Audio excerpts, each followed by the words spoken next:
The last thing I ever expected to find in my dead husband's old Bible was a photocopy of the partnership agreement my son swore he'd never signed, and on the final blank page in Frank's frail handwriting, 4 words that set a wildfire in my chest: "Do not trust him."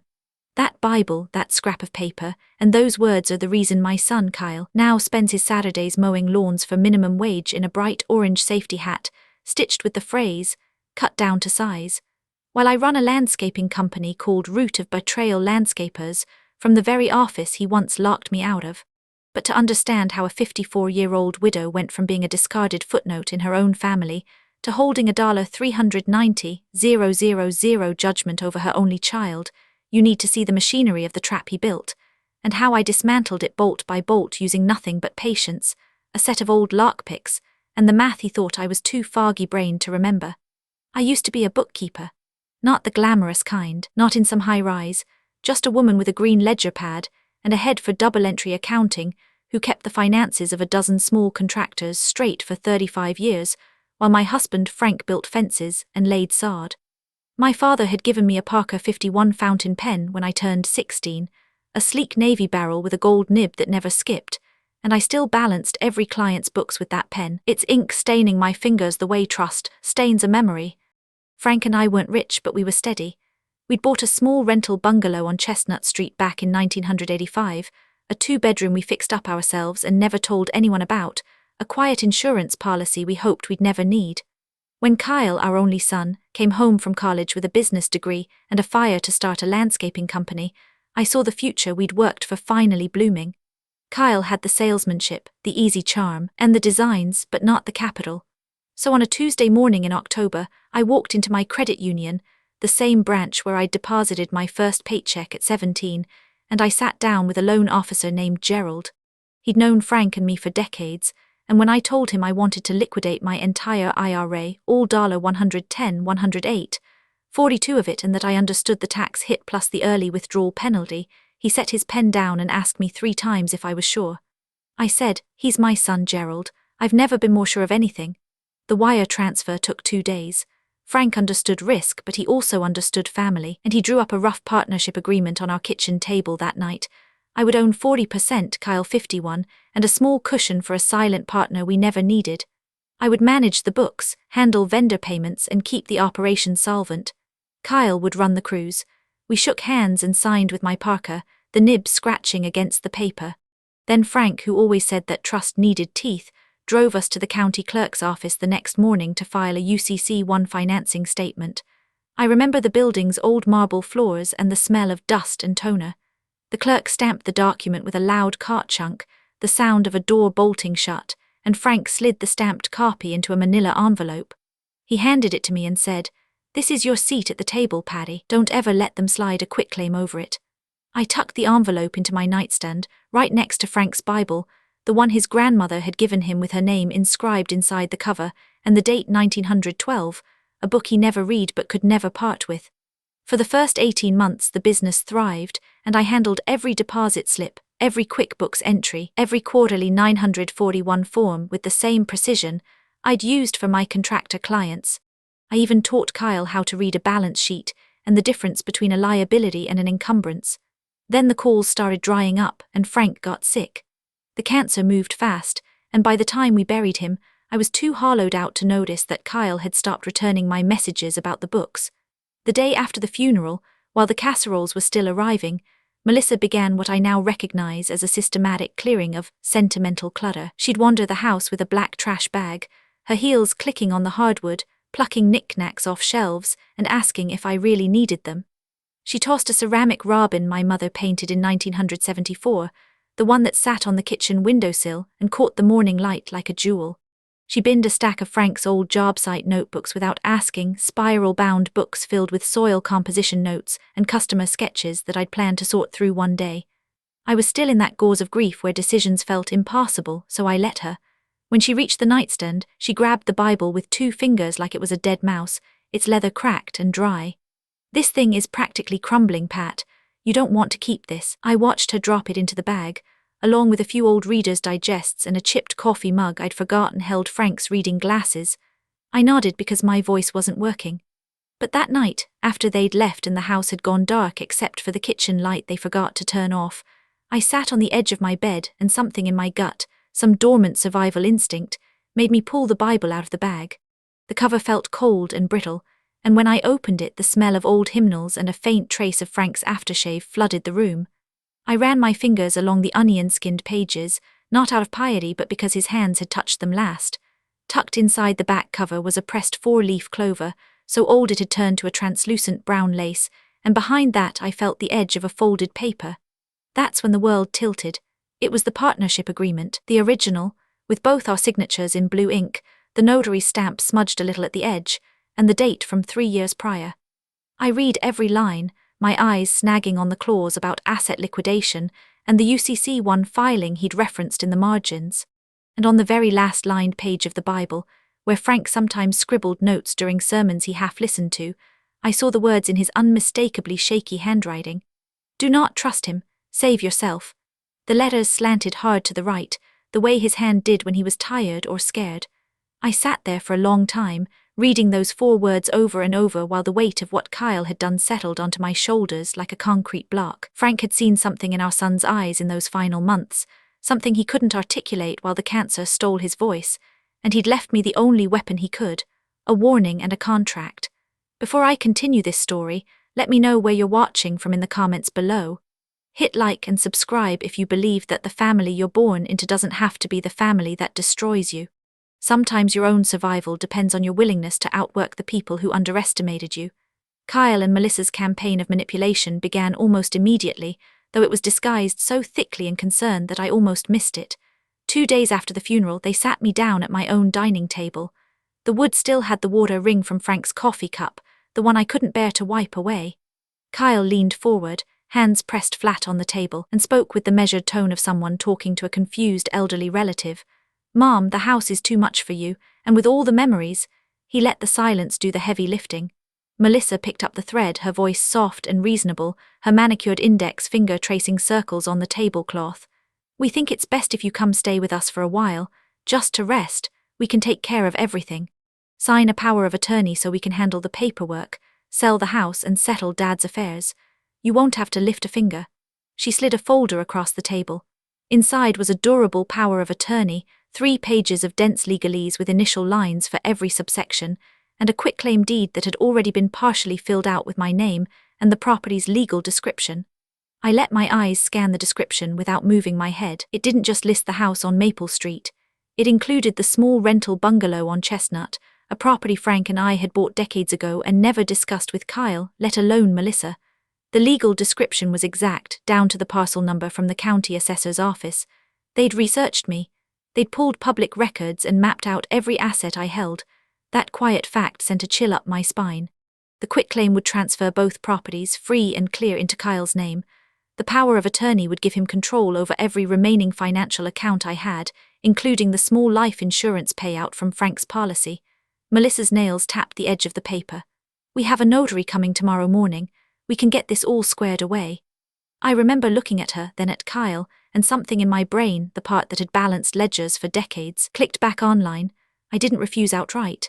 I tilted my head, let my eyes go a little unfocused, and said, "Oh honey, I'm just so tired. Let me look at it when my head is clearer." Frank always said never sign anything without a second pair of eyes. I pushed the papers back toward them with trembling hands that weren't entirely an act. Kyle's jaw tightened a fraction of an inch before he recovered with a smile. "Sure, Mom, no rush." The next morning the notary never showed. Melissa called me, irritation barely masked beneath a layer of sweetness. She had a family emergency, Pat, we'll reschedule soon.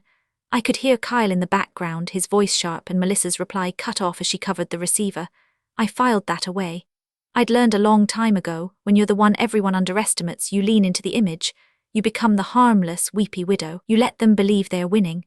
Within the week, I was moved into their guest suite, a converted garage with a separate entrance that Melissa called my little apartment and I called a surveillance box. They'd packed my essentials, but I'd secretly slipped the Bible, the partnership agreement, and my Parker pen into the lining of an old coat before they arrived. The walls were thin enough that I could hear the murmur of their late-night arguments if I pressed my ear to the closet door. The first red flag came from the kitchen phone. I'd wake up early, long before they did, and I'd hear Kyle on his cell in the backyard, his voice low and frantic, the kind of call you take outside because you don't want anyone hearing the panic. Phrases leaked through the glass. I told you we'd have the liquidity by the end of the quarter, and the bridge loan doesn't extend past December, and if the deal closes before we handle this, we're exposed. I started keeping a log in a small spiral notebook I hid inside my pillowcase, the kind we used to use for inventory counts. Date, time, snippets of conversation. October 14th, 6:47 a.m. I can't keep floating the payments on just revenue. The dividend from the sale has to clear before January. October 19th, 7:05 a.m. She won't sign, give me a few more days.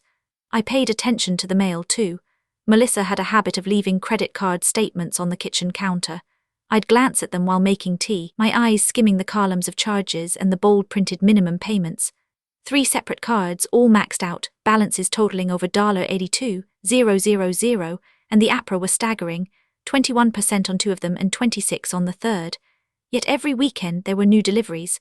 Boxes from high-end furniture stores, a wine fridge for the garage that hummed all night, a set of golf clubs for Kyle that cost more than my first car.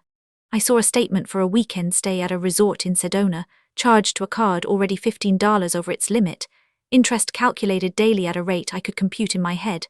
The math never lies. I began to picture their cash flow model, massive debt, an assumption of a big inflow soon, and a desperate need to stall creditors. The desperation became more obvious when I overheard Melissa on the phone with a debt collector, her voice a notch too bright as she tried to negotiate a payment plan on a car lease that was 2 months past due. She said, "We're about to come into some money from a family estate matter. Can you hold off for 30 days? I knew that family estate matter was me. About 3 weeks into my restful stay, a kitchen faucet started leaking, a persistent drip that Kyle stood in front of with the bewildered expression of a man who'd never held a wrench. He jiggled the handle, made it worse, the water pressure fluctuating and a rhythmic hammering starting in the wall, and then he called a plumber who quoted $425 just to come out. I watched this, and then I walked over to my old toolbox that I'd insisted on bringing, a red metal box with a latch that clicked like a gun. I pulled out a basin wrench, an adjustable one with a slim jaw for tight spaces, and a replacement ceramic disc cartridge I'd picked up at the hardware store for $11.87, the exact model matching the Moan faucet they'd installed. It took me under 15 minutes to shut off the water under the sink, disassemble the handle, pop out the old cartridge with a puller, press in the new one, and reassemble the whole thing. The water flow returned smooth and silent, no leaks. Melissa watched me with an expression I can only describe as confused disgust, as if competency with manual labor was a character flaw. That's when I remembered, they didn't know me. They saw the grey hair and the slippers, not the woman who once balanced purchase orders on a job site while a backhoe was running 10 feet away, not the woman who had kept a locksmith bench in her uncle's hardware store when she was 22, cutting keys and repinning locks for the locals. So I started leaning further into the underestimated widow role by day while becoming a forensic accountant by night. I'd wait until they were asleep, usually around 11:30 when the house finally settled, then I'd slip into the hallway. Their home office was locked, a standard Schlage 5-pin cylinder, a common residential lock with no security pins as far as I could tell. I'd kept my old picks all these years, a small leather case with a hook pick, a half diamond and 2 tension wrenches of different thicknesses. The first night I attempted to open that door, my hands were shaking so badly I overset the first pin and had to reset the cylinder by releasing tension completely. I sat back on my heels, breathing slowly, letting the knot in my stomach unravel, then tried again. I inserted the thinner tension wrench into the keyway, applied gentle clockwise pressure with my left index finger, and felt the first binding pin resist. I maneuvered the hook pick under it, lifting until I heard the subtle click of the shear line at the plug's circumference. I moved to pin 2, which was stiff. A tiny minute movement freed it. Pin 3 gave with a little counter-rotation, pin 4 was already set, and pin 5 clicked like a metronome. The plug turned clean and the door swung open without a sound. I closed it behind me, the hinges had been oiled so it moved in silence. I worked by the light of a small penlight I'd clipped to my collar, its beam thin but bright. The office was a disaster of half-shredded documents and sticky notes. A shredder sat in the corner, its bin overflowing, but whoever fed it had been lazy, some pages only torn in half or crumpled. I spent the first 3 nights just reconstructing what I could, kneeling on the floor with a roll of tape I'd brought from my toolbox, piecing together strips like a jigsaw puzzle. Night 1, I found the phantom payroll records. A stack of IRS Form 941s listing me as a consultant with a monthly salary of $1,200, wages I'd never seen a dime of, with Kyle's signature as the employer. They'd been filing false payroll tax returns to create a paper trail that minimized my role while pocketing the cash. Night 2, I uncovered the commercial loan application to a high-interest lender, the kind that advertises on late-night TV, for $150,000. The loan had a balloon payment due in 60 days, and the collateral listed was primary residence and any future equity, in a property description that exactly matched the Maple Street house. Stapled to it was the UCC-1 financing statement Frank had filed years ago. Kyle knew about it. He'd listed it as a potential encumbrance, checking a box that said secured party claim on the bank's disclosure form, but he'd also attached a handwritten note to his loan officer that said, to be resolved by quitclaim from secured party. He planned to have me sign my security interest away without ever realizing what I held, using my own signature to erase his only legal obligation. Night 3, I reassembled the forged release. It was a document from the sale closing, a release of all claims that supposedly freed the buyer from any partnership disputes. My name was on it, next to a signature I definitely didn't write. Even under the penlight, I could see the slight pixelation around the edges where a scan had been pasted in, the way the ink didn't sit quite right on the line, a digital image copied from the original partnership agreement. My heart hammered so loud I was sure they'd hear it 2 rooms away. On night 4, I found the asset purchase agreement in a folder marked Contracts Legacy. Kyle had sold the business 2 months before Frank died, to a regional chain called Turf Care Holdings, for a total consideration of $480,000. The agreement spelled out the payment structure, $300,000 at closing, wired into a new account at a small regional bank, and the remaining $180,000 held in escrow, pending a working capital adjustment. The closing documents included the same forged release. I also found an email printout where the high-interest lender threatened to file a UCC lien against any business assets Kyle still held if the balloon payment wasn't made. Another email from Turf Care's escrow agent asked for proof that the partnership had been dissolved, proof Kyle didn't have. The net was tightening around him, and he didn't even know I was watching. I pulled out my burner phone, a cheap flip model I'd bought with cash at a gas station 2 towns over. No contract, no data plan, just a tiny camera that took passable photos in low light. The lag was painful. I had to press the button twice for each shot and hold still while the sensor captured the image, the screen flickering. I snapped a picture of the UCC-1, the partnership agreement, the forged release, the loan application, the email from the escrow agent, and every relevant page I could find. The phone's memory filled up after 43 photos, and I had to delete the blurry ones and retake them, angling the penlight to avoid glare. I moved through the room methodically, opening every folder with the same sequence I'd used for client files. Left to right, top to bottom, no drawer left unexamined. One night I heard footsteps in the hallway, a heavy tread that could only be Kyle's heading to the bathroom. I clicked off the penlight, flattened myself against the wall behind the office door, and held my breath for what felt like an eternity until the footsteps receded and the bathroom door clicked shut farther down the hall. My heart was slamming against my ribs, so hard I thought it might actually bruise me. I waited 10 minutes after silence returned before I dared move again. I kept up the act. I shuffled in the mornings, spoke in fragmented sentences, let Melissa explain the microwave settings to me as if I were a child. Meanwhile, I built a file that would make a federal prosecutor salivate, and I still hadn't decided how to use it. The turning point came when I visited the county clerk's office myself, taking a bus across town while Melissa thought I was at a grief support group. I asked the clerk to pull the UCC-1 filing by filing number, and she printed a certified copy with a raised seal. It showed the filing was still active, never terminated, and listed me personally as the secured party. That meant I had a perfected security interest in the business's assets, including any proceeds from a sale, and that interest ran ahead of unsecured creditors like the high-interest lender, as long as I enforced it before a bankruptcy filing. I left the clerk's office with the certified copy in my purse and a new sense of cold fury. I wasn't just a victim gathering evidence. I was a creditor with legal rights that could cut through Kyle's entire scheme. The ally arrived in the form of a bank compliance officer named Diane Kessler. I didn't go to the police first. I went to the bank, the one where my IRA had been held for 30 years, because I needed someone who understood the architecture of money. I walked into the branch on a weekday morning, wearing my plainest cardigan, and asked for the manager. I was taken to a small office where Diane, a woman about my age with a no-nonsense haircut and a gold badge that said VP Compliance, listened to my entire story without interrupting once. She had the steady eyes of someone who'd seen every fraud in the book. When I finished and laid out my photos, she sat back and said, "Mrs. Carver, what you're describing isn't just a family dispute. It's wire fraud, forgery, and elder financial abuse. And if that UCC one is still active, you're a secured creditor with a perfected interest in the proceeds of that sale. I need to pull the state filing." She typed into her computer for a minute, then nodded. "It's there. Your husband filed it correctly and it was never terminated. That gives you rights that jump ahead of most other creditors. I can place an internal hold on the escrow account pending a Know Your Customer review. It's a quiet freeze, standard procedure, but it'll block any movement of the $180,000 without tipping off your son right away." 2 days later, she called me on my burner phone. "The hold is in place. The escrow funds are frozen. No one can touch them without a court order or your direct consent."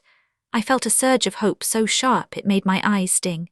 Diane also connected me with a forensic accountant named Leo, a young man with thick glasses and a gentle way of explaining complex fraud.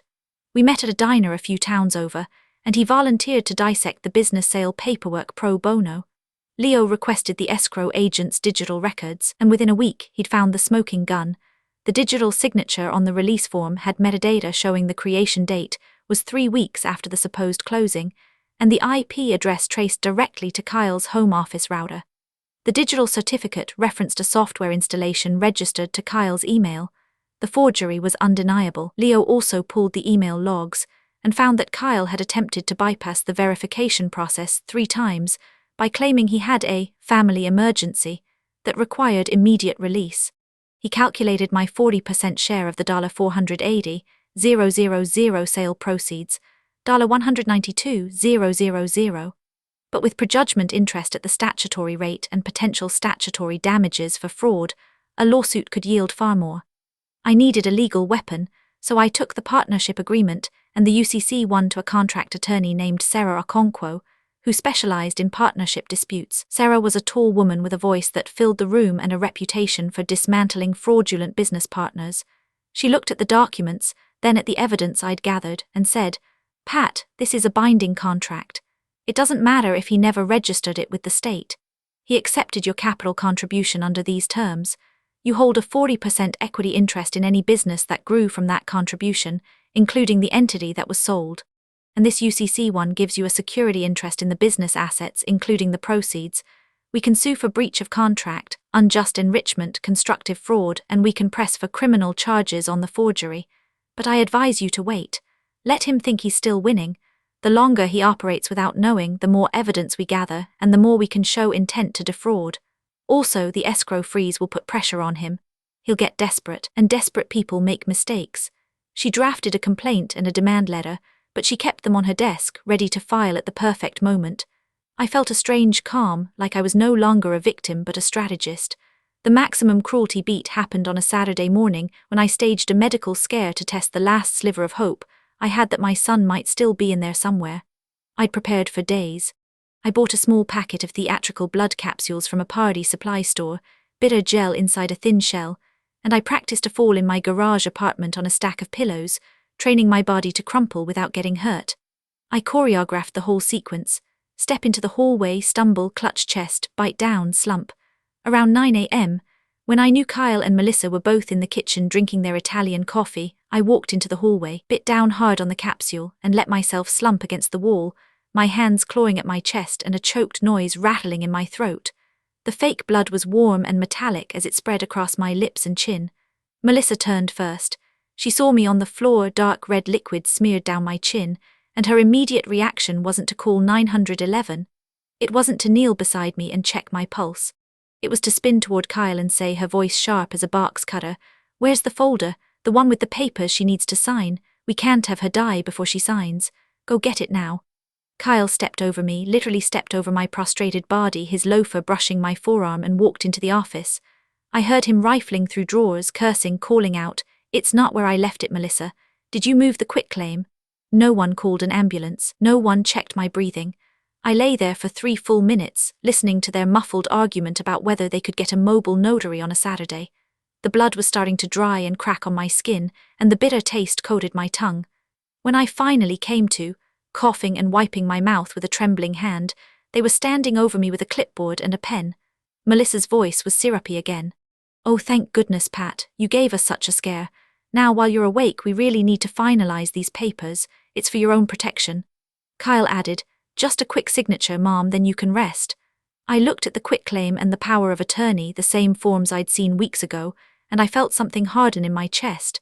That moment burned away any residual loyalty. I saw the empty husks of 2 people who saw me as nothing more than an obstacle and a signature to be harvested before the clerk ran out. I shook my head weakly and whispered that I needed to lie down first, maybe in an hour. Kyle's jaw tightened, but he helped me up and walked me back to my room. The next day I called Sarah and said, "File everything, I'm ready." The confrontation came 3 weeks later, on a grey Tuesday at the offices of the regional bank where the escrow funds were held. Kyle had received a call, carefully orchestrated by Diane, that the frozen account required an in-person verification to release the hold, and he was told he needed to bring the original documented owner of the assets, meaning me. He thought it was a bureaucratic hurdle. He was almost giddy that morning, patting me on the shoulder and saying, "It's just a formality, Mom. We'll be in and out. You just sit there and answer a few questions." I walked into the bank separately, flanked by Sarah and Leo. The bank was a grand old building with marble columns inside and teller stations behind polished brass grills. Kyle was already waiting in a leather armchair in the lobby, his leg jiggling. Melissa stood beside him, clutching her designer handbag like a shield, a scowl already forming when she saw me enter with 2 strangers. Kyle stood up fast. "Mom, what's going on?" His eyes darted to Sarah's briefcase, to Leo's tablet. I didn't answer. A bank employee led us all into a large conference room with a long oak table and windows overlooking the parking lot. Diane was already seated at the head of the table, a stack of documents and a laptop in front of her. Kyle's expression shifted from confusion to rage in the space of a heartbeat. His features twisted like a caught animal. He pointed a shaking finger at me. "What is this? What did you do?" I set Frank's Bible on the table, the partnership agreement folded neatly inside, and beside it I placed the certified UCC-1 filing. I looked at him, my voice quiet and steady, the line I'd rehearsed until it became a part of my bones. "You took my money and you took my trust. But you forgot I know how to read a ledger." The door opened again, and a federal postal inspector walked in with 2 uniformed officers. The forgery on the release had crossed state lines via express mail from the escrow agent to Turf Care's headquarters, making it a federal crime, and Sarah had filed the criminal referral the previous week. The inspector, a man named Agent Torres with a close-cropped grey beard, said, "Kyle Carver, you are under arrest for wire fraud and forgery. You have the right to remain silent."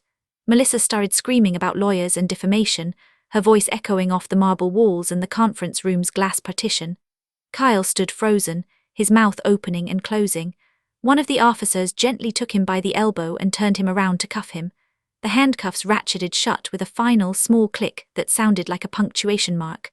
As they led him out a side door, a few bank employees watched from their cubicles, their faces a mix of curiosity and quiet satisfaction. I sat down at the conference table, and Diane processed the transfer of the frozen $180,000 into a protected trust account under my name. She also filed a lien on the remaining sale proceeds, ensuring any further disbursement would flow through my attorney. The whole thing took less than 20 minutes. The lawsuit moved faster than anyone expected because the evidence was a mountain. Sarah filed a motion for summary judgment on the breach of contract and fraud claims, attaching the partnership agreement, the UC1, the forged release, the metadata analysis from Leo, and a sworn affidavit from Agent Torres. Kyle's defense crumbled under the weight of his own digital fingerprints. At the civil trial, a bench proceeding before a judge we all knew from the local circuit, Kyle's lawyer stood up and tried to argue that the agreement was never formally notarized, but Sarah was ready. She called Leo to the stand, and he walked the judge through the digital forensics step by step. The metadata timestamps, the IP address trace, the way the signature's underlying bitmap showed copying artifacts when magnified to 400% on a large courtroom monitor. The judge looked over his glasses at Kyle's lawyer and asked, "Do you have any evidence to refute the forensic accountant's testimony that the signature was digitally inserted from the defendant's personal computer?" The lawyer swallowed hard and said nothing. The ruling came back 3 weeks later. $390,000 in damages, representing my 40% share of the $480,000 sale proceeds, plus prejudgment interest at the state's statutory rate on the entire sum from the date of the sale, and full reimbursement of my legal fees. The court also granted me possession of the trade name and all associated business assets, which I immediately rebranded as Root of Betrayal Landscapers, as a permanent monument to what he did. The public record of the case, with its details of forgery and elder abuse, became a prominent story in the local newspaper and a brief segment on the evening news. But the criminal case delivered the most satisfying consequence. As part of Kyle's plea deal for wire fraud and forgery, the judge imposed restitution and a community service condition. He was ordered to perform 500 hours of community service mowing lawns for the City Parks Department, and he had to wear a fluorescent orange safety cap with the phrase, "cut down to size," embroidered on the front in black block letters. I suggested the wording to the prosecutor. She smiled and included it as a non-binding recommendation, and the judge, with a small shake of his head, agreed. The newspaper ran a photo of Kyle pushing a mower past a playground, his face hidden under that hat, and I framed the photo and hung it in my office next to my new business license. Melissa filed for divorce within 6 months, unable to stomach the public humiliation and the frozen assets. The house they'd tried to steal from me was sold, but the proceeds went into a trust governed by the court's order, and I used a portion of the settlement to buy a modest craftsman bungalow with a wide porch that gets morning sun and a garden where I can grow tomatoes without asking anyone's permission. The rest I reinvested into Root of Betrayal Landscapers, which I run with a crew of 4 women over 50, all of them survivors of some kind of personal or professional betrayal. We don't just install retaining walls and irrigation systems. We hold free monthly workshops on financial literacy for women who have been shut out of their own money, covering topics like reading a balance sheet, spotting a fraudulent contract, filing a UCC1 to protect a personal investment, and understanding the difference between a quitclaim and a warranty deed. Every session I pull out that old Parker 51, the same pen I used to sign the original partnership agreement, and I write the key points on a whiteboard with ink that seems like it'll never run dry. Frank's Bible stays on my desk now. That note, "Do not trust him, save yourself," has become the company motto in a way. He saved me from beyond the grave with a scrap of paper and a filing stamp, and I owe it to his memory to help other women save themselves. Sometimes at night when the crew has gone home and the office is quiet, I open that Bible and run my fingers over the brittle pages, and I remember that the quiet ones with the ledgers and the lockpicks always get the last word. Have you ever discovered a dark secret about someone you trusted completely? How did you handle it? Let me know in the comments.